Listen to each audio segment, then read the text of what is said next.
السلام عليكم ورحمة الله تعالى وبركاته. الحمد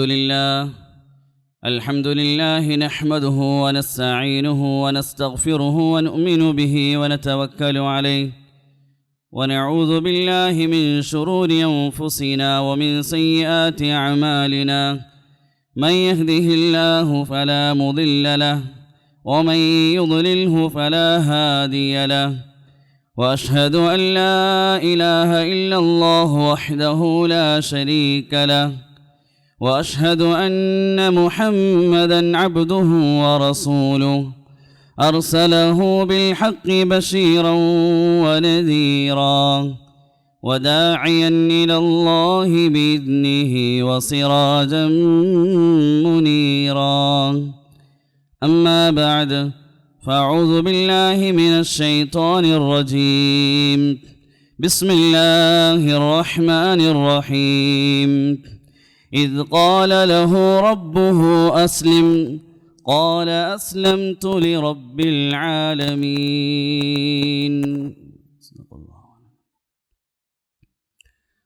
അല്ലാഹു സുബ്ഹാനഹു വ തആല നമ്മുടെ ജീവിതത്തിൽ വന്നുപോയ മുഴുവൻ പാപങ്ങളും പുറത്തു അനുഗ്രഹിക്കുമാറാകട്ടെ. ബാക്കിയുള്ള ജീവിതം അള്ളാഹുവിനെ തൃപ്തിപ്പെടുത്തി ജീവിക്കുവാനും മരണപ്പെടുമ്പോൾ പരിശുദ്ധ കലിമ ചൊല്ലി മരണപ്പെടുവാനും അള്ളാഹു തൗഫീക്ക് നൽകി അനുഗ്രഹിക്കുമാറാകട്ടെ. ബഹുമാനമുള്ള മുഅ്മിനീങ്ങളെ, സഹോദരന്മാരെ, അള്ളാഹു സുബ്ഹാനഹു വ തആല ലോകത്തേക്ക് മനുഷ്യനെ അയച്ചപ്പോൾ ആദ്യത്തെ മനുഷ്യനെ തന്നെ അല്ലാഹു തആല പ്രവാചകനാക്കി നബിയായി അയക്കുകയുണ്ടായി.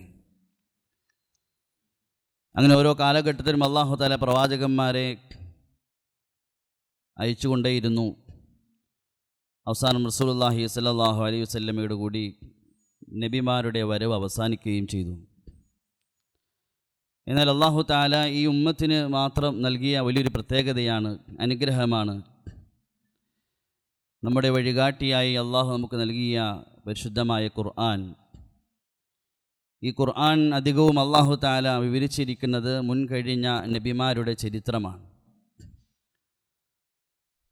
ഈ ഉമ്മത്തിൽപ്പെട്ട നമുക്ക് ഓരോരുത്തർക്കും നമ്മുടെ ജീവിതത്തിൻ്റെ വിജയവും പരാജയവും എളുപ്പത്തിൽ മനസ്സിലാക്കാൻ വേണ്ടി അല്ലാഹു തആല മുൻകഴിഞ്ഞു പോയ ധാരാളം നബിമാരുടെ ചരിത്രം പറഞ്ഞു തന്നു. എന്നിട്ട് അല്ലാഹു തആല പറഞ്ഞു, ഉലായികല്ലദീന ഹദല്ലാഹ് ഫബിഹുദാഹു മുഖ്തദി. ഈ നബിമാർ അവർ സന്മാർഗം പ്രാപിച്ചവരാണ്. അവരെ നിങ്ങൾ പിൻപറ്റിയാൽ അത് നിങ്ങളുടെ സന്മാർഗത്തിന് കാരണമായി തീരും. അക്കൂട്ടത്തിൽ അല്ലാഹു തആല ഈ ഉമ്മത്തിന് ധാരാളമായി വിവരിച്ചു തന്ന ഒരു നബിയാണ് ബഹുമാനപ്പെട്ട ഇബ്രാഹിം നബി അലൈഹിസ്സലാം.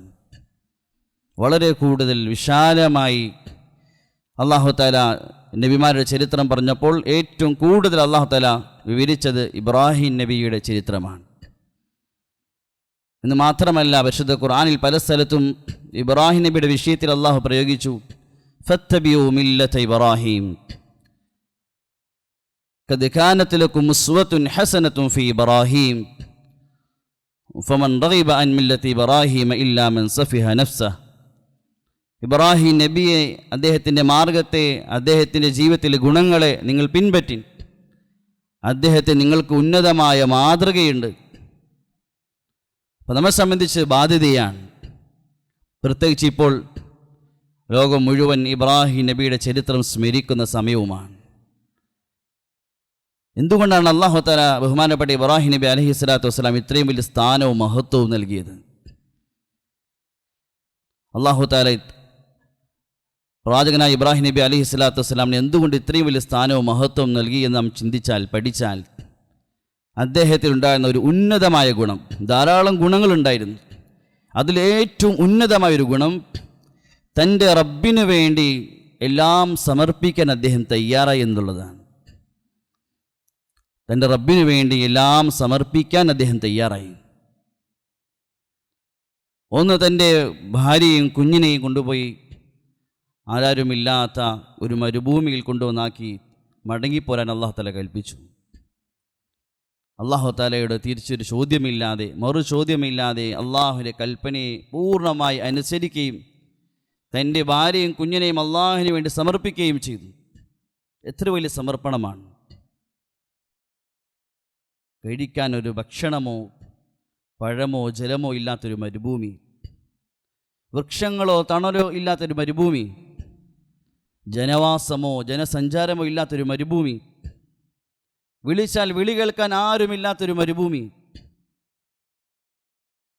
അങ്ങനത്തെ ഒരു മരുഭൂമിയിൽ തൻ്റെ ഭാര്യയും കുഞ്ഞിനെയും ഒറ്റക്കാക്കി അള്ളാഹുവിൻ്റെ കൽപ്പനയ്ക്ക് മുന്നിൽ തന്നെയും തൻ്റെ കുടുംബത്തെയും സമർപ്പിക്കാൻ തയ്യാറായി. രണ്ടാമത് അള്ളാഹു താല വാർദ്ധക്യം ബാധിച്ച് നീണ്ട കാലം കൊതിച്ചിരുന്ന് അള്ളാഹുവിനോട് ദുആ ചെയ്ത് അള്ളാഹു നൽകിയ തൻ്റെ പിഞ്ചുമോൻ നടക്കുന്ന പ്രായമായപ്പോൾ ഫലമ്മ ബലഅമ ഹുസ്സഅയ, തൻ്റെ വാപ്പയുടെ കൂടെ നടക്കാൻ പ്രായമായപ്പോൾ അള്ളാഹു കൽപ്പന വന്നു തൻ്റെ മകനെ ബലി നൽകാൻ. അപ്പോഴും തിരിച്ചൊരു ചോദ്യമില്ലാതെ ഇബ്രാഹിം നബി അലൈഹിസ്സലാം തൻ്റെ റബ്ബിനു വേണ്ടി തൻ്റെ മകനെയും സമർപ്പിക്കാൻ തയ്യാറായി. സുഹൃത്തുക്കളെ, വിശുദ്ധമായ പെരുന്നാൾ ഈദുൽ അദ്ഹ നമുക്ക് എന്തിനാണ് അള്ളാഹു നൽകിയത്?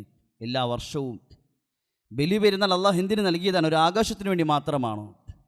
ഇപ്പോൾ ഹാജിമാരെല്ലാം ലക്ഷക്കണക്കിന് ഹാജിമാർ എല്ലാ വർഷവും ഇബ്രാഹിം നബിയുടെ ഈ സമർപ്പണത്തിൻ്റെ ത്യാഗത്തിൻ്റെ മരുഭൂമിയിലേക്ക് കൊണ്ടുപോവുകയാണ്. ഇന്ന് ഹാജിമാരെല്ലാം മിനയിലാണ്. തൻ്റെ മകനെ ബലി നൽകാൻ കൊണ്ടുപോയ സ്ഥലത്താണ് ഹാജിമാരുള്ളത്.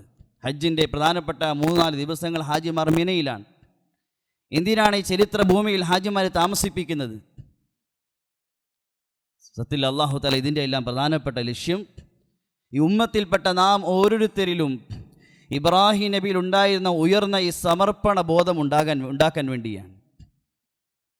ഇബ്രാഹിം നബി അലൈഹിസ്സലാത്തു വസ്സലാമിൽ ഉണ്ടായിരുന്ന ഏറ്റവും ഉന്നതമായ ഗുണം തൻ്റെ റബ്ബിന് വേണ്ടി എന്തും ഏത് സമയത്തും സമർപ്പിക്കാൻ തയ്യാറുള്ളവരായി തീരുക. അപ്പോഴാണ് നാം യഥാർത്ഥ മുസ്ലിം ആകുന്നത്, അപ്പോഴാണ് നാം യഥാർത്ഥ മുഅ്മിനാകുന്നത്, അപ്പോഴാണ് നാം അള്ളാഹുവിൻ്റെ ഖലീലും ഹബീബുമാകുന്നത്. ഒരു മുസ്ലിം എന്ന് പറഞ്ഞാൽ നിരുപാധികം ഏത് സമയത്തും അള്ളാഹുവിൻ്റെ കൽപ്പനയ്ക്ക് മുന്നിൽ പൂർണ്ണമായി തന്നെ സമർപ്പിക്കുന്നവനാണ്. അൽ മുഅ്മിനൂന ഹയ്യിനൂന ലയ്യിനൂൻ കൽ ജമലിൽ ആനിഫ്. ഒരു മുഅ്മിനിനെ നബി തങ്ങൾ ഉപമിച്ചത് ഒരു ഒട്ടകത്തെ പോലെയാണ്. ഓരോ മൃഗത്തിനും അതിൻ്റെതായ പ്രത്യേകതകളുണ്ട്. ഒട്ടകത്തിൻ്റെ ഒരു പ്രത്യേകത അനുസരണയാണ്. തൻ്റെ യജമാനന് വേണ്ടി തൻ്റെ കടിഞ്ഞാൻ പിടിക്കുന്ന, അതൊരു കുട്ടിയായിരിക്കാം, ഒരടിമയായിരിക്കാം, ഒരു സ്ത്രീ ആയിരിക്കാം, ആർക്ക് മുന്നിലും തന്നെ സമർപ്പിക്കുക എന്നത് ഒട്ടകത്തിൻ്റെ ഒരു പ്രത്യേകത, അനുസരണ എന്നുള്ളത്. ഇതാണൊരു മുഅ്മിനിൻ്റെ ഉപമ. മുഅ്മിൻ തന്നെ എല്ലാ സമയത്തും അള്ളാഹുവിന് മുന്നിൽ സമർപ്പിക്കുന്നവനായിരിക്കും. നിസ്കരിക്കാൻ കഴിയിട്ടേൽ ആദ്യം എല്ലാ ദിവസവും നമ്മളെ കൊണ്ട് പറയിപ്പിക്കാൻ ഇന്ന സ്വലാത്തി വനുസുക്കി വമഹ്യായ വമമാതി ലില്ലാഹി റബ്ബിൽ ആലമീൻ. എൻ്റെ ജീവിതം, എൻ്റെ മരണം, എൻ്റെ എല്ലാം നിനക്കുള്ളതാണ്. ഒരു മുഅ്മിൻ കിടക്കാൻ വിരിപ്പിൽ ചെന്നാൽ പറയണം, അല്ലാഹുമ്മ അസ്ലംതു നഫ്സി ഇലൈക് വവജ്ജഹതു വജ്ഹി ഇലൈക് വഫവ്വദ്തു അംരി ഇലൈക്. നബി തങ്ങൾ പഠിപ്പിച്ചു, അല്ലാഹു എൻ്റെ നഫ്സിനെ നിനക്ക് ഞാൻ ഏൽപ്പിക്കുകയാണ്, എൻ്റെ മുഖം നിന്നിലേക്ക് തിരിക്കുകയാണ്, എൻ്റെ എല്ലാം നിന്നിലേക്ക് ഞാൻ ഏൽപ്പിക്കുകയാണ്. നമ്മൾ ഓരോരുത്തരും ഉണ്ടായിത്തീരേണ്ട ഒരു ഉയർന്ന ഗുണമാണ് റബ്ബിന് വേണ്ടി നമുക്ക് ലഭിച്ചതെല്ലാം സമർപ്പിക്കാൻ നാം തയ്യാറുള്ളവരാകണം. എന്നാൽ ഇതിന് ഏറ്റവും വലിയ തടസ്സം നിൽക്കുന്നത് നമ്മുടെ ബുദ്ധിയാണ്. അള്ളാഹുവിൻ്റെ കൽപ്പനകളെ അനുസരിക്കാൻ നമുക്ക് തടസ്സം നിൽക്കുന്ന നമ്മുടെ ഓരോരുത്തരും ബുദ്ധിയാണ്. ഇന്ന് നമ്മുടെ അവസ്ഥ, നമ്മുടെ ബുദ്ധിയിൽ മനസ്സിലായ കാര്യങ്ങൾ മാത്രം അള്ളാഹുവിൻ്റെ കൽപ്പന അനുസരിക്കും. പ്രത്യേകിച്ച് കാലഘട്ടം യുക്തിവാദത്തിൻ്റെ കാലഘട്ടമാണ്. യുക്തിയുടെ പേരിൽ മനുഷ്യൻ ജീവിക്കുന്ന കാലഘട്ടമാണ്. അതിനെ അടിസ്ഥാനപ്പെടുത്തി ദീനെ പിൻപറ്റുന്ന കാലഘട്ടമാണ്. ഇബ്രാഹിം നബി അലൈഹി സ്വലാത്തു വസ്സലാമിൻ്റെ ചരിത്രം നമുക്ക് നൽകുന്നത് അള്ളാഹുവിൻ്റെ കൽപ്പനയ്ക്ക് മുന്നിൽ എല്ലാ യുക്തിയും മാറ്റിവെക്കണം. ഇസ്ലാമിൽ യുക്തിക്കും ബുദ്ധിക്കുമെല്ലാം വലിയ സ്ഥാനം നൽകി. വിശുദ്ധ ഖുർആനിൽ എത്രയോ സ്ഥലത്ത് അല്ലാഹു തആല അഫലാ യഖിലൂൻ അഫലാ തഅഖിലൂൻ അഫലാ യതദബ്ബറൂൻ, നിങ്ങൾ ബുദ്ധി ഉപയോഗിച്ച് ചിന്തിക്കുന്നില്ലേ, നിങ്ങൾക്ക് ബുദ്ധിയില്ലേ, നിങ്ങൾ ചിന്തിക്കുന്നില്ലേ? ലആയാത്തിൻ ലിഉലിൽ അൽബാബ്, ബുദ്ധിയുള്ളവരെ അല്ലാഹു തആല പ്രശംസിച്ച് അല്ലാഹു തആല പറയുന്നു, വിശുദ്ധമായ ശരീഅത്തിൽ മനുഷ്യൻ്റെ ബുദ്ധിക്ക് ഭ്രമം സംഭവിക്കുന്ന കാര്യങ്ങൾ ഹറാമാക്കി. ഇസ്ലാം വലിയ സ്ഥാനവും മഹത്വവും നൽകിയിട്ടുണ്ട് ബുദ്ധിക്ക്. പക്ഷെ അള്ളാഹുവിൻ്റെ കൽപ്പന വന്നാൽ അവിടെ പിന്നെ ബുദ്ധി ഉപയോഗിക്കുകയില്ല. മുഅ്മിൻ്റെ അടയാളം അതാണ്. എനിക്ക് മനസ്സിലായാലും ഇല്ലെങ്കിലും, എൻ്റെ ബുദ്ധിയിൽ ഗ്രഹിക്കാൻ സാധിച്ചാലും ഇല്ലെങ്കിലും, മുഅ്മിൻ എന്ന് പറഞ്ഞാൽ അള്ളാഹുവിൻ്റെ കൽപ്പന തന്നെ സമർപ്പിക്കുന്നവനാണ്. കാരണം നമ്മുടെ ഈ കുറഞ്ഞ ബുദ്ധി കൊണ്ട് അള്ളാഹുവിൻ്റെ കൽപ്പനകളെ പൂർണ്ണമായി ഗ്രഹിക്കാൻ സാധിക്കുകയില്ല. നട്ടുച്ച സമയത്ത് കത്തിജ്വലിച്ച് നിൽക്കുന്ന സൂര്യനിലേക്ക് നോക്കുന്ന നമുക്ക് ആ സൂര്യനെ ദർശിക്കാൻ സാധിക്കുകയില്ല, മറിച്ച് അതിൻ്റെ പ്രകാശമേ കാണാൻ സാധിക്കുകയുള്ളൂ. ഇതുപോലെ അള്ളാഹുവിൻ്റെ കൽപ്പനയിൽ അത് എന്തുകൊണ്ടെന്ന് നമ്മൾ ഈ ചെറിയ ബുദ്ധി കൊണ്ട് ചിന്തിച്ചാൽ ഗ്രഹിക്കാൻ സാധിക്കുകയില്ല.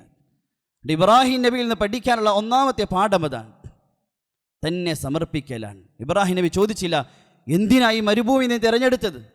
എനിക്ക് മറ്റൊരു നാട് തിരഞ്ഞെടുക്കാമായിരുന്നില്ലേ? എൻ്റെ ഭാര്യയും കുഞ്ഞിനെയും ഉപേക്ഷിക്കാൻ എന്തിനാ അള്ളാഹു നീ മരുഭൂമി തിരഞ്ഞെടുത്തെന്ന് ഇബ്രാഹിം ചോദിച്ചില്ല. എന്തിനാ അള്ളാഹു എൻ്റെ കുഞ്ഞിനെ അറുക്കുന്നത്? ഒരു മൃഗത്തെ അറുത്താൽ പോരെ? ഇബ്രാഹിം നബി ചോദിച്ചില്ല. മറിച്ച് അള്ളാഹു എന്ത് കൽപ്പിച്ചോ അവിടെ തൻ്റെ ബുദ്ധി ഓഫ് ചെയ്തു. അള്ളാഹുവിൻ്റെ കൽപ്പനക്ക് മുൻതൂക്കം കൊടുത്തു. ഇബ്രാഹിം നബിക്ക് ഈ 2 പരീക്ഷണമാണ് ഉണ്ടായത് എങ്കിൽ നമുക്കും ഇതുപോലെ പല പരീക്ഷണങ്ങളും ജീവിതത്തിൻ്റെ പല ഘട്ടത്തിൽ നമുക്കും ഉണ്ടായിത്തീരും. അവിടെയെല്ലാം ഇബ്രാഹിം നബി തൻ്റെ ബുദ്ധിയെ ഓഫ് ചെയ്തതുപോലെ നാം ബുദ്ധിയെ ഓഫ് ചെയ്യണം. എന്നിട്ട് അള്ളാഹുവിൻ്റെ കൽപ്പനയ്ക്ക് നാം പ്രാമുഖ്യം കൊടുക്കണം. അപ്പോഴാണ് നാം ഇബ്രാഹിം നബിയെ പിൻപറ്റിയവരാകുന്നത്. അപ്പോഴാണ് ഇബ്രാഹിം നബിയുടെ മില്ലത്തിൽ നാം പ്രവേശിച്ചവരാകുന്നത്. സഹാബാക്കളുടെ വിജയത്തിൻ്റെ അടിസ്ഥാന കാരണം അതാണ്. സഹാബാക്കളുടെ ജീവിതത്തിൽ അള്ളാഹുവിൻ്റെ കൽപ്പനയ്ക്ക് മുന്നിൽ തൻ്റെ യുക്തിക്ക് സ്ഥാനം കൊടുത്തില്ല. ആയിഷ റളിയല്ലാഹു തആല അൻഹയുടെ ഒരു സ്ത്രീ ഒന്ന് ചോദിച്ചു, ഒരു ഹൈലുകാരിയായ സ്ത്രീ, അവളോട് നോമ്പ് മടക്കാൻ കൽപ്പിച്ചു ശരീഅത്ത്, എന്തുകൊണ്ട് നമസ്കാരം മടക്കാൻ കൽപ്പിച്ചില്ല? ആയിഷ റളിയല്ലാഹു തആല ദേഷ്യപ്പെടുകൊണ്ട് ചോദിച്ചു, നീ ഖവാരിജിൽപ്പെട്ടവളാണോ? നമ്മളോട് അല്ലാഹു തആല നോമ്പ് മടക്കാൻ കൽപ്പിച്ചു, നമസ്കാരം മടക്കാൻ കൽപ്പിച്ച അല്ലാഹു കൽപ്പിച്ചു, അതനുസരിക്കുന്നു. സമഅനാ വഅതഅനാ. എന്തുകൊണ്ട് ഇത് നമ്മുടെ രീതിയല്ല? എന്തുകൊണ്ടെന്നത് മുഅ്മിൻ്റെ രീതിയല്ല. ഇമാം ഷാഫി റഹ്മത്തുള്ളാഹി തആല അലൈഹിയോട് ഒരാൾ ഒരു കാര്യത്തെക്കുറിച്ച് ചോദിച്ചു. അപ്പോൾ അദ്ദേഹം പറഞ്ഞു, നബി സല്ലല്ലാഹു അലൈഹി വസല്ലം അതിൽ ഇന്നതാണ് നബിതങ്ങളുടെ കൽപ്പന, നബിതങ്ങളുടെ മാർഗം ഇന്നതാണ്, നബിതങ്ങൾ ഇന്നതാണ് പറഞ്ഞിരിക്കുന്നത്. അപ്പം അദ്ദേഹം വീണ്ടും ചോദിച്ചു, അല്ല ഇമാം ഷാഫി, നിങ്ങൾക്ക് ഈ വിഷയത്തിൽ നിങ്ങളുടെ അഭിപ്രായം എന്താണ്? ഇമാം ഷാഫി റഹ്മത്ത് ദേഷ്യപ്പെട്ടു, നീ എന്താ ഞാൻ ഒരു കനീസയിൽ ഒരു ക്രിസ്ത്യൻ ആരാധന സ്ഥലത്ത് ഇരിക്കുന്നവനായി കാണുകയാണോ? ബുദ്ധി ഉപയോഗിച്ച് പറയുന്നവനല്ല ഞാൻ. അള്ളാഹുവിൻ്റെ കൽപ്പന, നബിതങ്ങളുടെ ഒരു വാക്ക് ഞാൻ കേൾപ്പിച്ചിട്ട് അതിൻ്റെ മുകളിൽ ഞാൻ എൻ്റെ അഭിപ്രായം പറയുകയോ? ഇതായിരുന്നു മുൻഗാമികൾ. അള്ളാഹുവിൻ്റെ കൽപ്പനയ്ക്ക് മുന്നിൽ അവർ യുക്തിക്ക് സ്ഥാനം കൊടുത്തിരുന്നില്ല. ഉമർ റളിയല്ലാഹു തആല അൻഹു പറയുമായിരുന്നു, ഇത്തഖുർ റഅയ ഫീ ദീനിക്കും, അള്ളാഹുവിൻ്റെ ദീനിൽ നിങ്ങൾ നിങ്ങളുടെ യുക്തി ഉപയോഗിക്കുന്ന നിങ്ങൾ ഭയപ്പെട്ടുകൊള്ളുക, അത് നിങ്ങളുടെ നാശത്തിന് കാരണമായി തീരും. നിങ്ങളുടെ യുക്തി അത് നിങ്ങളുടെ ദീനിൽ ഉപയോഗിക്കരുത്. അള്ളാഹുവിൻ്റെ കൽപ്പന എന്താണോ അതിനനുസരിക്കാണ് മുഅ്മിൻ്റെ കടമ. അബൂബക്കർ റളിയല്ലാഹു തആല അൻഹു പറയുമായിരുന്നു, ഞാൻ അള്ളാഹുവിൻ്റെ ദീനിൽ എൻ്റെ ഒരു അഭിപ്രായം ഞാൻ തിരഞ്ഞെടുത്താൽ, ഞാൻ എൻ്റെ യുക്തി ഉപയോഗിച്ചാൽ, പിന്നെ ഏത് ഭൂമിയിൽ ഞാൻ ജീവിക്കാനാണ്? ഏത് ആകാശം എനിക്ക് തണലിടാൻ? അതിൻ്റെ നാശത്തിന് മതിയായതാണ്, ഒരടിമയുടെ നാശത്തിന് മതിയായതാണ്. ദീനിൽ അള്ളാഹുവിൻ്റെ കൽപ്പന മുന്നിൽ വരുമ്പോൾ അതെന്തുകൊണ്ട് എന്ന് തൻ്റെ ചെറിയ ബുദ്ധി ഉപയോഗിക്കുക എന്നുള്ളത്.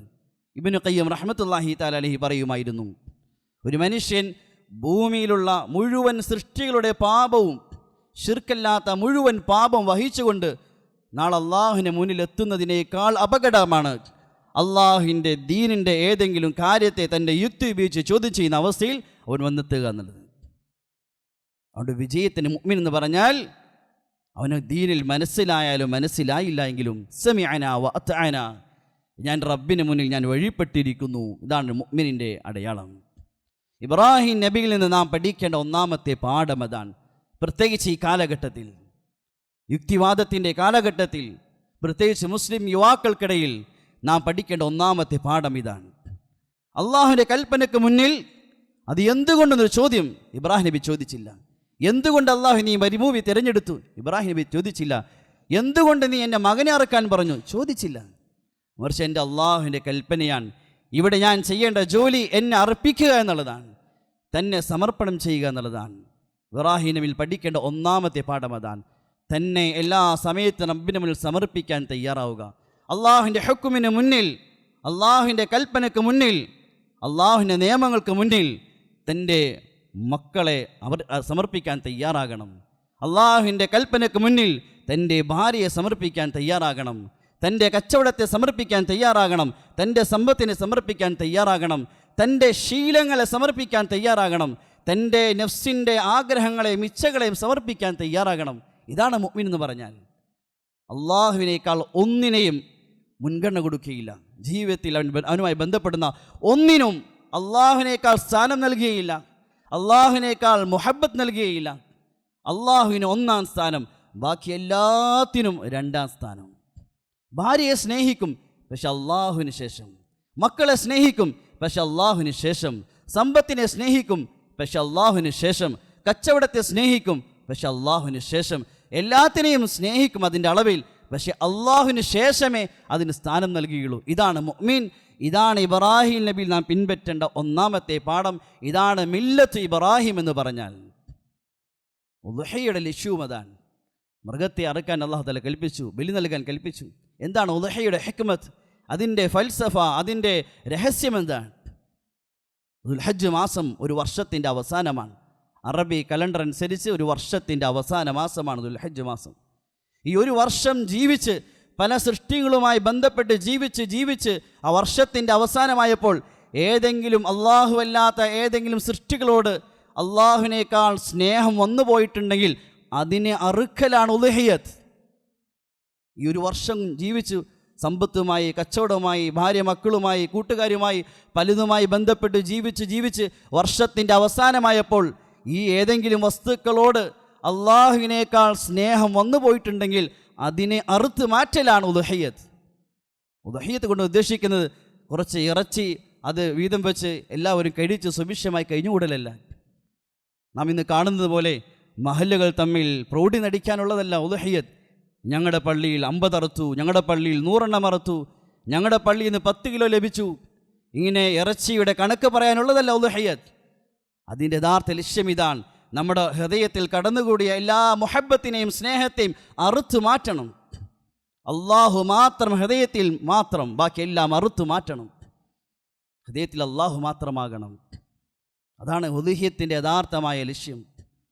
ഉദ്ഹിയ്യത്തിൻ്റെ സമയം കഴിയുമ്പോൾ മുസ്ലിമീങ്ങൾക്ക് ഇബാദത്ത് എളുപ്പമായി മാറണം. മുസ്ലിമീങ്ങൾ പള്ളിയിൽ നമസ്കാരക്കാരുടെ എണ്ണം വർദ്ധിക്കണം. കാരണം ഈ കാര്യങ്ങൾക്ക് തടസ്സമായിരുന്ന എല്ലാ മുഹബ്ബത്തിനെയും അറുത്തു മാറ്റപ്പെട്ടു. ഇനി അള്ളാഹുവിൻ്റെ കൽപ്പന അനുസരിച്ച് എളുപ്പമാകണം. സത്യത്തിലെ ഉദ്ഹിയ്യത്തിൻ്റെ പ്രധാന ലക്ഷ്യം അതാണ്.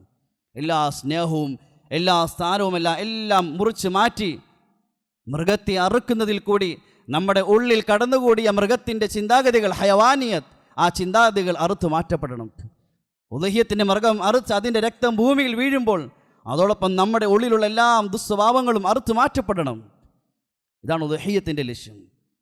ഇബ്രാഹിം നബിയുടെ മില്ലത്തിലേക്ക് നാം പൂർണ്ണമായി പ്രവേശിക്കലാണ് സത്യത്തിൽ ഈ പെരുന്നാൾ കൊണ്ട് അല്ലാഹു തആല ഉദ്ദേശിക്കുന്നത്. ഒരു ആഘോഷമോ ഒരു സ്മരണയോ മാത്രമല്ല, നാം ഓരോരുത്തരും പൂർണ്ണമായി ഇബ്രാഹിം നബിയുടെ ഉന്നതമായ ഗുണങ്ങളിലേക്ക് നാം പ്രവേശിക്കണം. അതുകൊണ്ട് പവിത്രമായ പുണ്യമായ ദിവസങ്ങൾ കൂടി കടന്നു പോവുകയാണ്. ഇബ്രാഹിം നബിയെയും അദ്ദേഹത്തിൻ്റെ കുടുംബത്തെയും നാം സ്മരിക്കേണ്ട സമയത്തിൽ കൂടിയാണ് കടന്നു പോകുന്നത്. പ്രത്യേകിച്ച് ഇനിയുള്ള ദിവസങ്ങൾ പ്രധാനപ്പെട്ട ദിവസമാണ്. ഇന്നത്തെ ദിവസം ഹാജിമാരെല്ലാം മിനയിലാണ്. ഹാജിമാർ അറഫയിലേക്ക് പുറപ്പെടും. അറഫ എന്ന് പറഞ്ഞാൽ ഒരു മുസ്ലിമിനെ സംബന്ധിച്ച് അള്ളാഹു നൽകിയിരിക്കുന്ന പകലുകൾ ഏറ്റവും ശ്രേഷ്ഠമായ പകലാണ്. നമ്മളെ സംബന്ധിച്ച് ഞായറാഴ്ച ദിവസം അറഫയുടെ ദിവസമാണ്. വളരെ പുണ്യമായ ദിവസമാണ്. റസൂലുള്ളാഹി സ്വല്ലല്ലാഹു തങ്ങൾ പറഞ്ഞു, അഫ്ളലു അയ്യാമി ദുനിയ, ദുന്യാവിലെ ദിവസങ്ങൾ പകലുകൾ ഏറ്റവും ശ്രേഷ്ഠമായത് അറഫയുടെ പകലാണ്.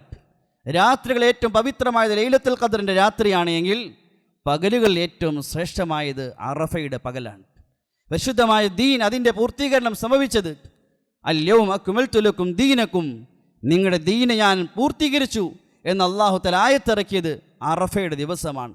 ദീനിൻ്റെ പരിപൂർണതയുടെ അള്ളാഹുവിൻ്റെ പരിപൂർണമാക്കിയ ദിവസം അത് അറഫയുടെ ദിവസമാണ്. അതുപോലെ ഒരു അടിമയെ, അള്ളാഹുവിൻ്റെ അടിമകളെ ഏറ്റവും കൂടുതലായി അള്ളാഹു നരകത്തിൽ നിന്ന് മോചിപ്പിക്കുന്ന പകൽ അത് അറഫയുടെ പകലാണ്. കണക്കില്ലാത്ത അടിമകൾ അള്ളാഹു തആല നരകത്തെ മോചിപ്പിക്കുന്ന പകലാണ്. അള്ളാഹു തആല മലക്കുകളുടെ മുന്നിൽ അള്ളാഹു തആല പ്രൗഢി നടിക്കും. അള്ളാഹു തആല പറയും, ഇതാ എൻ്റെ അടിമകൾ മുടി അവരുടെ വസ്ത്രങ്ങളെല്ലാം പൊടിപിടിച്ച് ക്ഷീണിച്ച് ഇതാ അറഫയിൽ വന്നിരിക്കുന്നു. മലക്കുകൾ പറയും, അള്ളാഹു ആ കൂട്ടത്തിൽ ഇന്ന മനുഷ്യൻ ഇന്ന പാപം ചെയ്തിട്ടുണ്ട്. അള്ളാഹു തആല പറയും, എൻ്റെ എല്ലാ അടിമകൾക്കും ഞാനിതാ പുറത്തു കൊടുത്തിരിക്കുന്നു. അള്ളാഹുവിൻ്റെ കരുണയും അള്ളാഹുവിൻ്റെ മഗ്ഫിറത്തും കണക്കില്ലാതെ വാരിക്കോരി കൊടുക്കുന്ന സമയമാണ്. അള്ളാഹു തആല അടിമകളെ നോക്കിയിട്ട് പറയും, നിങ്ങളുടെ പാപങ്ങൾ ഭൂമിയിലെ മണൽത്തരികൾക്ക് തുല്യമാണെങ്കിലും ഞാൻ പുറത്തു തന്നിരിക്കുന്നു. നിങ്ങളുടെ പാപങ്ങൾ ഭൂമിയിലേക്ക് പെയ്തിറങ്ങുന്ന മഴത്തുള്ളികൾക്ക് സമാനമാണെങ്കിലും ഞാനിതാ പുറത്തു തന്നിരിക്കുന്നു. അടിമകളുടെ പാപങ്ങൾ കണക്കില്ലാതെ പുറത്തു കൊടുക്കുന്ന ദിവസമാണ് അറഫയുടെ ദിവസം. ഏതെങ്കിലും ഒരാൾ അറഫയിൽ നിൽക്കുകയും എനിക്ക് അള്ളാഹു പുറത്തു തരുമോ എന്ന് ചിന്തിക്കൽ തന്നെ തെറ്റാണ്. അങ്ങനെ ചിന്തിക്കാൻ തന്നെ പാടില്ല. അള്ളാഹു തീർച്ചയായും പുറത്തു കൊടുക്കുന്നതാണ്. അതുകൊണ്ട് തന്നെ ഹദീസിൽ വരുന്നുണ്ട്, ഇബ്ലീസ് ലഅനത്തുല്ലാഹി അലൈഹി ഏറ്റവും കരയുകയും ദുഃഖിക്കുകയും തൻ്റെ തലയിൽ മണ്ണ് വാരിയിടുകയും ചെയ്യുന്ന ദിവസം ബദർ കഴിഞ്ഞാൽ അറഫയുടെ ദിവസമാണ്. മനുഷ്യരെ കൊണ്ട് പാപങ്ങൾ ചെയ്യിപ്പിച്ച് അവസാനം ആ മനുഷ്യർ അറഫയിലെത്തിയപ്പോൾ അവൻ വർഷങ്ങൾ കൊണ്ട് കഷ്ടപ്പെട്ട് ചെയ്ത എല്ലാ തിന്മകളും അള്ളാഹു ഒരു സെക്കൻഡ് കൊണ്ട് മാപ്പാക്കുന്നത് കാണുമ്പോൾ ഇബ്ലീസ് കണക്കില്ലാതെ കരയുകയും നീന്തനാവുകയും ചെയ്യും. തങ്ങൾ പറഞ്ഞു, അഫ്ളലു ദുആഇ, ഏറ്റവും ശ്രേഷ്ഠമായ ദുആ അറഫയുടെ ദുആയാണ്. അന്നത്തെ ദുആ സ്വീകരിക്കപ്പെടുക തന്നെ ചെയ്യും. അതുകൊണ്ട് നമ്മളും ഹാജിമാർ ആ പരിശുദ്ധ നാട്ടിലാണ്, ഹജ്ജിൻ്റെ അമലുകളിലാണ്. നാമും അവരുമായി സാദൃശ്യമാവുകയും നമ്മുടെ മനസ്സ് ഹജ്ജിൻ്റെ അമല കൂട്ടത്തിലായിരിക്കണം. പ്രത്യേകിച്ച് അറഫയുടെ ദിവസം നോമ്പെടുക്കൽ സുന്നത്താൻ. സല്ലല്ലാഹു അലൈഹി വസല്ലം പറഞ്ഞു, കഴിഞ്ഞുപോയ ഒരു വർഷത്തെയും വരാനുള്ള വർഷത്തെയും നമ്മുടെ ചെറുപാപങ്ങളെല്ലാം പൊറുക്കാനത് കാരണമായി തീരും. ഒരു ദിവസത്തെ നോമ്പ് കൊണ്ട് അത് 2 വർഷത്തെ പ്രയോജനമാണ്. വലിയ സൗഭാഗ്യമാണ്. അമലുകളിലായി നമ്മൾ സമയങ്ങൾ ചിലവഴിക്കപ്പെടണം. തക്ബീറിലായി സഹാബാക്കൾ മുൻഗാമികൾ പരിശുദ്ധമായ ദിവസങ്ങൾ, ഹജ്ജ് ദിവസങ്ങൾ വന്നാൽ ശബ്ദത്തിൽ തക്ബീർ ചൊല്ലിക്കൊണ്ട് നടക്കുമായിരുന്നു. വഴിയോരങ്ങളിലും വീടുകളിലും കമ്പോളങ്ങളുമെല്ലാം ശബ്ദത്തിൽ തക്ബീർ ചൊല്ലുമായിരുന്നു. അതുകൊണ്ട് തക്ബീറിലായി തഹ്ലീലിലായി അമലുകളിലായി നമ്മൾ സമയങ്ങൾ ചിലവഴിക്കണം. നാം അശ്രദ്ധമായി മദ്ഹിയത്തിൻ്റെ മറ്റു പെരുന്നാളിൻ്റെ തയ്യാറെടുപ്പിൻ്റെ ഇടയിൽ ഈ പവിത്രമായ ദിവസം നഷ്ടപ്പെട്ടു പോകാതെ നാമും നമ്മുടെ കുടുംബത്തെയും ഉണർത്തുകയും ചെയ്യേണ്ട സമയമാണ്. അല്ലാഹു തആല കാര്യങ്ങൾ മനസ്സിലാക്കി അമൽ ചെയ്യാൻ തൗഫീഖ് ചെയ്യുമാറാകട്ടെ. വാഹിറു ദുആനിൽ ഹംദുലില്ലാഹി റബ്ബിൽ ആലമീൻ.